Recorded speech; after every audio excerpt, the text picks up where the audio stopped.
नमस्कार, आप देख रहे हैं बोलती दुनिया का नया अंदाज, एक देश एक आवाज न्यूज़ 24 पर। फूलचंद कुरील ने देहरादून की एक बैठक में भाग लिया।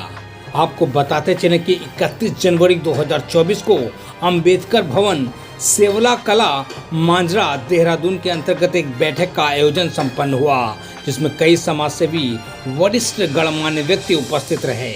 बैठक में मुख्य रूप से समान विचारधारा की चर्चा हुई और उन्होंने कहा कि उत्तराखंड राज्य में हर एक समाज को बराबरी का भागीदार होना चाहिए। उत्तराखंड ही नहीं बल्कि पूरे देश में यह होना चाहिए। हालांकि इस मुहिम को लेकर कानपुर, लखनऊ, उत्तर प्रदेश में फूलचंद कुरील जी ने एक बैठक में भाग लिया। इस बैठक की अध्यक्षता सेवानिवृत्त सीजेएम जज चिरंजी लाल भारती जी ने किया।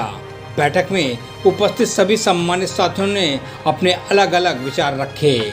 मौके पर वरिष्ठ समाजसेवी जयपाल सिंह जी, चंद्रकांत वर्मा जी, चैनल संस्थान के स्टेट संपादक रामवचन राम राजभर जी सहित पीतम सिंह कुलवंशी जी, देवेंद्र सिंह जी आदि लोग उपस्थित रहे। देहरादून से स्टेट संपादक रामवचन राजभर की एक खास रिपोर्ट, एक देश एक आवाज न्यूज़ 24 पर। नैतिक विचारधारा का नहीं दे पा रहे, हम वहाँ जो है विफल हुए और वो जो है काउंटर करते जाते हैं। हम कोई भी कार्यक्रम करते हैं, विपक्ष कर रहा है या बहुजन समाज कर रहा है, उसका जो है पहले से काउंटर करने के लिए तैयार होते हैं। आज जो है सबसे बड़ी चुनौती है ईवीएम। हम अपना हक अधिकार जो बचाना चाहते हैं तो ईवीएम हटाओ, देश बचाओ, ईवीएम हटाओ, संविधान बचाओ, ईवीएम हटाओ, हक अधिकार बचाओ, ईवीएम हटाओ, अपने महापुरुषों की जो है धरोहर, जो विरासत है, जो आज़ादी है, जो कुर्बानी है, उसको बचाओ। एक ही जो है चाह रहा है, वरना जो है हम जो है मीटिंग पर मीटिंग या जो है संगठन पर संगठन या पार्टी पर पार्टी बनाते जाए, कोई रिजल्ट निकलने वाला नहीं है। सत्ता उनके हाथ में है, वो कभी भी कुछ भी करने को तैयार है, सिर्फ जो है आगे कुछ तैयार कर रखते हैं। इसीलिए हमें एक नैरेटिव चलाने की जरूरत है। सिर्फ जो एक नैरेटिव किसी तरह से इनको सत्ता से दूर रखना है, उस सत्ता से दूर रखने के लिए हमें जो है इनका बड़ा हथियार ईवीएम पर जो है हमें जो है ईवीएम हटाओ, देश बचाओ, ईवीएम हटाओ, संविधान बचाओ, एक नैरेटिव चलाने की जरूरत है। और सबसे दुख की बात है, किसी कुरील साहब आए हैं या और जो बड़े से टॉप लीडर हैं, इस नैरेटिव को जो है अंजाम देने में विफल हो रहे हैं। चाहे कांग्रेस पार्टी हो या कोई भी पार्टी हो या कोई सामाजिक संगठन हो, हम जो है कई जो ताना बाना बोलते हैं, लेक्चर देते हैं, समाज जो गुमराह हो जाती है। हम किस रास्ता पर चले? समस्या यहाँ है। इसलिए जो है एक जो है आवाज में, जैसे उन्होंने जय श्री राम का नारा दिया है, नैरेटिव चलाया है, मंदिर मस्जिद का नैरेटिव चलाया है, हमें जो है क्यों नहीं हम जो पूरे की नैरेटिव चला रहे हैं, जय भीम की नैरेटिव चलाएं, नमो बुद्धाय की नैरेटिव चलाएं, साहू महाराज की नैरेटिव चलाएं। इस तरह कर्पूरी ठाकुर की चलाने की जरूरत है। हम जो झंडा लेकर चले, हर एक आदमी जो अपने जो समाज में झंडा लेकर चले, ये नैरेटिव चलाने की जरूरत है।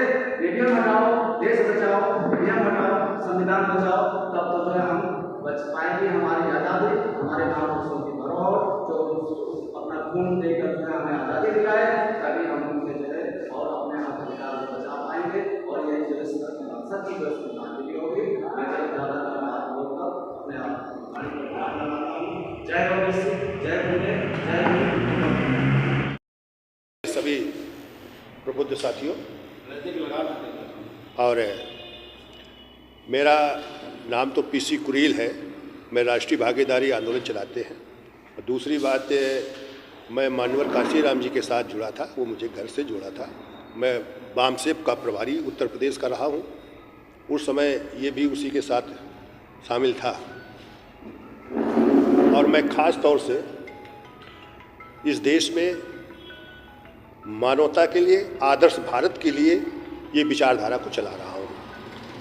और ख़ास तौर से इस देश में जो अव्यवस्था पैदा की जा रही है, उसे हजारों साल से पैदा की गई है, ये आज से नहीं पैदा की जा रही है। एक समय ये आया कि जब भारत किसी का गुलाम था, विदेशी गुलामी कर रहा था, तब ये आज़ादी की जब लड़ाई चली तो उसमें इस देश में रहने वाले हर व्यक्ति के मूल विचार ये आया कि देश को आज़ाद कराना है। उसमें सब लोग सामूहिक रूप से इस देश के संघर्ष किया, उसमें आज़ाद हुआ। तो प्रथम नेतृत्व ने इस देश को सबका देश बनाया कि हम सब मिलकर जीता है, हम सब मिलकर चलाएंगे। और उसने प्रतिनिधित्व की बात रखी और उसका संविधान निर्माण का कार्य डॉक्टर अंबेडकर साहब को दिया गया, जिसमें बाबा साहेब ने इस देश का जो संविधान निर्माण किया, जिस संविधान को कोई भी बड़ा विद्वान नहीं हल कर सकता था, वो संविधान नहीं बना सकता था, उस व्यवस्था को उन्होंने दी। तो कारण यही था कि उन्होंने हर व्यक्ति को, चाहे जिस जात का हो, चाहे जिस धर्म का हो, चाहे उसमें भेदभाव हो, तो उसको सबको खत्म करते हुए एक मानव के लिए संविधान का निर्माण किया।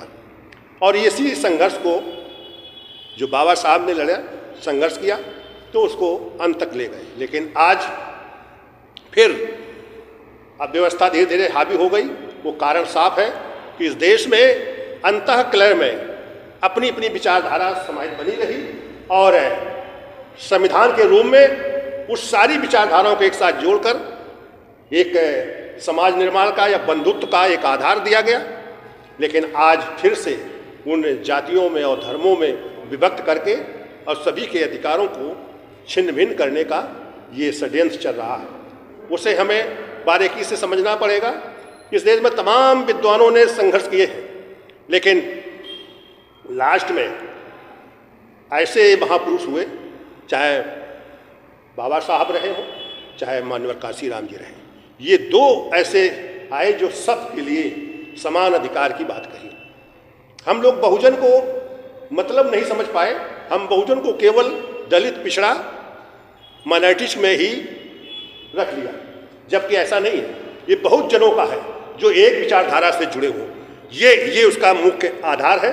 बहुजन वही कहलाएगा। ये महामानव गौतम बुद्ध ने बहुजन का शब्द दिया था, लेकिन आज ये स्थिति है। तो साथियों, मैं जो ये अभियान चला रहा हूँ, उसके बारे में जो दौड़ा कर रहा हूँ, सभी जगह जा रहा हूँ, आज मैं यहाँ हूँ तो सबके बीच में अपनी ये बात रखने आया हूँ कि जैसा अभी माननीय कुलवंशी जी ने बताया उस पर डिटेल में, और भाई पहले बताया, ये बातें सही हैं और इनका हल उसी विचारधारा से होगा कि जहाँ सबकी विचारधारा एक में जुड़े, जहाँ बंधुत्व की बात आए, तभी ये जो है हर समस्या का समाधान निकल सकता है। हम अलग अलग करके कुछ विचारधाराओं, बहुत अच्छी अच्छी विचारधारा, जैसे तमाम इस देश में विचारधाराएं चल रही हैं और हम समाज को उस लक्ष्य तक पहुंचाना चाहते हैं, बाबा साहब को, मिशन को पूरा करना चाहते हैं, लेकिन पूरा नहीं कर पा रहे हैं, इसलिए कि उसमें सबकी जो अधिकार की बात शामिल नहीं कर पा रहे हैं। आज हर नेता कुछ समस्या लेके चल रहा है, कोई शिक्षा को लेके चल रहा है, कोई रोजगार को लेके चल रहा है, वो भी अलग अलग समाज को, कबीलों के हिसाब से समस्याओं को लेके चल रहा है। तो ये जो कारण है, तो हमें इस देश का किसी भी जात समुदाय का हो, धर्म का हो, और जिसके साथ अन्याय हो रहा है उसको न्याय मिलना चाहिए। बाबा साहब की तर्ज पर हमें उस आंदोलन को भी चलाना चाहिए, उस कार्य को करना चाहिए। बाबा साहब किसी भी व्यक्ति का पर अन्याय हो रहा है उसके साथ खड़े होते थे, उसकी समस्या को लड़ते थे। तो हमें भी उस सिद्धांत को अपनाना चाहिए, तभी हम उस लक्ष्य को पूरा कर सकते हैं। तो उस लक्ष्य को पूरा करने के लिए हमें सबको एक साथ, जैसे वर्तमान में हम अलग अलग विचारधारा के साथ हैं, ठीक है, हम अपने अपने श्रेष्ठता के लिए अलग अलग तरीके से काम कर रहे हैं, लेकिन हम इस बात को हर जगह निहित कर लें कि ये देश हम सबका है, हम सब हिस्सेदार हैं, इससे कोई अलग नहीं हो सकता है। तो हिस्सेदारी की बात हमें सब जोड़ना चाहिए, हर संगठन में जोड़नी चाहिए, हर पार्टी में जोड़नी चाहिए। वो किसी तरह का भी अधिकार हो, चाहे इस देश में जब अधिकार की बात आएगी तो फिर भागीदारी होगी, तो फिर हर स्तर पर होगी, प्रतिनिधित्व होगा, चाहे वो न्यायालय हो, चाहे प्रशासन हो, चाहे कल कारखाने हो, चाहे निर्माण के कार्य हो, चाहे स्कूल हो, विद्यालय और अस्पताल हो, चाहे जिस तरह से कल कारखाने, उनमें भी निर्माण में अगर भागीदारी हमारी हो जाएगी तो फिर आसानी से भागीदारी आपको मिल सकती है। क्योंकि हम निर्माण में भागीदारी नहीं कर पा रहे हैं, क्योंकि या तो करने नहीं दिया जा रहा है या हम कर नहीं पा रहे हैं, दोनों चीज़ें। लेकिन उस तरह हमारा दिमाग भी नहीं बन रहा है। हमारी भागीदारी केवल ये होती है कि नहीं हमें नौकरी मिल जाए या रोजगार मिल जाए या हमें शिक्षा मिल जाए, तो हम इसी के लिए लड़ रहे हैं। जबकि ये बात हमें अपने आप में समझना चाहिए कि जब तक हम उस कार्य को आगे नहीं बढ़ाएंगे कि शिक्षा में हमारे विद्यालय होने चाहिए, हमारे शिक्षक होने चाहिए, और वो शिक्षा देने से मना कर रहे हैं, वो आपकी भागीदारी खत्म कर रहे हैं। इसलिए वो हर स्तर पर निर्माण में आपकी भागीदारी नहीं देना चाहते हैं, लेकिन आपको करना होगा। एक देश एक आवाज न्यूज़ 24 पर नए नए अपडेट्स और खबरों को देखने के लिए चैनल को लाइक, सब्सक्राइब और शेयर करें।